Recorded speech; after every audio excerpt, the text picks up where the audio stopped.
Alam niyo ba na madali lang pong magiging healthy ang buhay natin kung alam natin ang gusto natin sa buhay. Nalaman mong, eto ang gusto ko.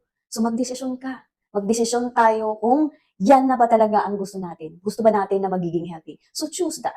And then, you need to take action. Mag-action tayo kung ano man ang gusto natin. Yung gusto natin magiging healthy, edi umpisahan na natin na piliin ang healthy lifestyle. Katulad ng ginagawa ko, unti-unti binabago ko po. Kasi alam na alam ko kung ano ang direksyon na gusto ko sa buhay. Ayokong magdusa forever. Ayokong magdusa habang buhay dahil gusto kong maging masaya. I want my life journey na happy ako at healthy. Kaya ito makikita ninyo palagi na it's not 100% na it's a healthy lifestyle.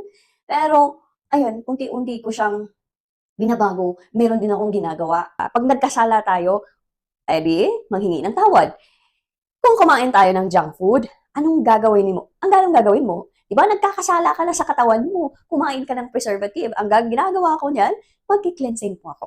Kaya every 6 months, that's the decision ko talaga na kailangan kong mag-cleansing every 6 months kasi nagkakasala din ako minsan sa katawan ko. So, ganun po siya, guys. So, mamili lang po kayo. Ano bang gusto mo?